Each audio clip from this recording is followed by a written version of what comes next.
नमस्कार, मैं हूं मधुरेंद्र कुमार और आप देख रहे हैं मशहूर कवि गोपाल दास नीरज पर हमारा खास शो, जिसकी शुरुआत उन्हीं की कुछ कविताओं से करने जा रहा हूं। कुछ सपनों के मर जाने से जीवन नहीं मरा करता है बहुत अंधियार, अब सूरज निकलना चाहिए। जिस तरह से भी हो ये मौसम बदलना चाहिए। तमाम उम्र में एक अजनबी के घर में रहा, सफ़र न करते हुए भी किसी सफ़र में रहा। कारवां गुजर गया, गुब्बार देखते रहे। हिंदी साहित्य के मूर्धन्य कवि और महान गीतकार गोपाल दास नीरज को कौन नहीं जानता। नीरज हमारे बीच तो नहीं हैं, लेकिन उनकी कालजयी रचनाएं हमें जीवन की समग्रता और निर्बाध गति से चलायमान रहने की सीख जरूर देती है। जनवरी के इसी महीने में कवि नीरज की जन्म जयंती होती है और उन्हें याद करने का इससे बेहतर मौसम और क्या हो सकता है। बात हम कवि नीरज की करें तो कह सकते हैं कि आंसू जब सम्मानित होंगे मुझको याद किया जाएगा। जहां प्रेम का चर्चा होगा मेरा नाम लिया जाएगा। मान पत्र मैं नहीं लिख सका राजभवन के सम्मानों का, मैं तो आशिक रहा जन्म से सुंदरता के दीवानों का। लेकिन था मालूम नहीं ये केवल इस गलती के कारण सारी उम्र भटकने वाला मुझको शाप दिया जाएगा।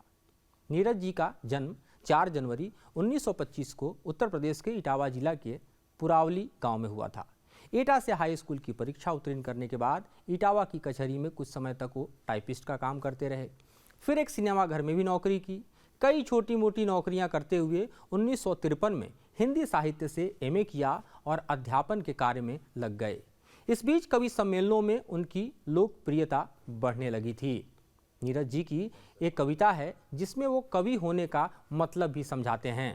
नीरज जी लिखते हैं, तब मानव कवि बन जाता है जब उसको संसार रुलाता है।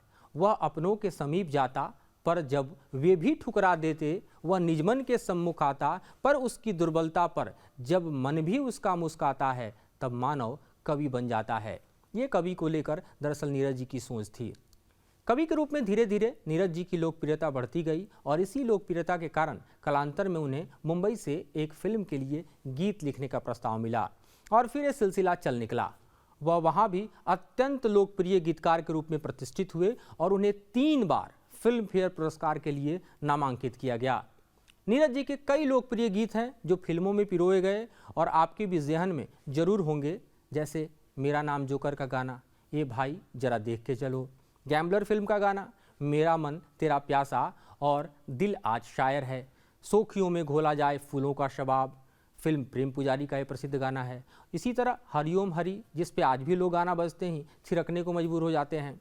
लेकिन नीरज जी का मन मुंबई के मायालोक में ज़्यादा दिन तक नहीं टिक पाया। वे ऊब गए और अलीगढ़ वापस लौट आए।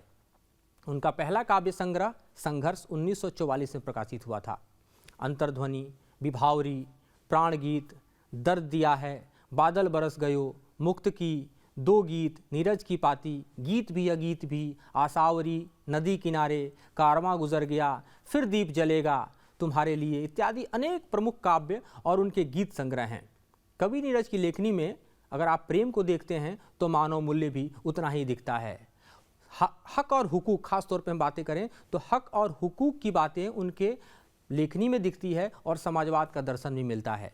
नीरज जी लिखते हैं, बहुत अंधियार अब सूरज निकलना चाहिए। जिस तरह से भी हो ये मौसम बदलना चाहिए। रोज जो चेहरे बदलते हैं लिबासों की तरह, अब जनाजा जोर से उनका निकलना चाहिए। अब भी कुछ लोगों ने बेची है ना अपनी आत्मा, ये पतन का सिलसिला कुछ और चलना चाहिए। फूल बनकर जो जिया वो यहाँ मसला गया, जिसको फौलाद के सांचे में ढलना चाहिए। छीनता हो जब तुम्हारा हक कोई उस वक्त तो आंख से आंसू नहीं शोला निकलना चाहिए। दिल जवां, सपने जवां, मौसम जवां, शब भी जवां, तुझको मुझसे इस समय सोने में मिलना चाहिए। अपनी लेखनी से सबके दिलों पर राज करने वाले नीरज जी को विश्व उर्दू परिषद पुरस्कार और यश भारती से भी सम्मानित किया गया। वहीं भारत सरकार ने उन्हें 1991 में पद्मश्री, 2007 में पद्म भूषण से अलंकृत किया, जबकि उत्तर प्रदेश की सरकार ने उन्हें भाषा संस्थान का अध्यक्ष नामित कर कैबिनेट मंत्री का भी दर्जा दिया था। छिप छिप अश्रु बहाने वालों, मोती व्यर्थ बहाने वालों, कुछ सपनों के मर जाने से जीवन नहीं मरा करता है। नीरज जी की अनगिनत रचनाएं हर वर्ग हर उम्र को संदेश देती हैं, सीख देती हैं, जोश देती हैं, जज्बा देती हैं, जीवन देने की शैली देती हैं। सपना क्या है नयन सेज पर सोया हुआ आंख का पानी, और टूटता है उसका ज्यों जागे कच्ची नींद जवानी। गीली उम्र बनाने वालों, डूबे बिना नहाने वालों, कुछ पानी के बह जाने से सावन नहीं मरा करता है। माला बिखर गई तो क्या है, खुद ही हल हो गई समस्या। आंसू गर नीलाम हुए तो समझो पूरी हुई तपस्या। रूठे दिवस मनाने वालों, फटी कमीज सिलाने वालों, कुछ दीपों के बुझ जाने से आंगन नहीं मरा करता है। ये नीरज की लेखनी है, ये नीरज का काव्य संग्रह है। नीरज के इन्हीं शब्दों के साथ आज के इस कार्यक्रम को हम भी विराम देते हैं। फिर अगले एपिसोड में एक और कवि, उनकी रचना और जीवन संसार के बारे में आपको रूबरू कराएंगे। तब तक हमें दीजिए विदा, इजाज़त।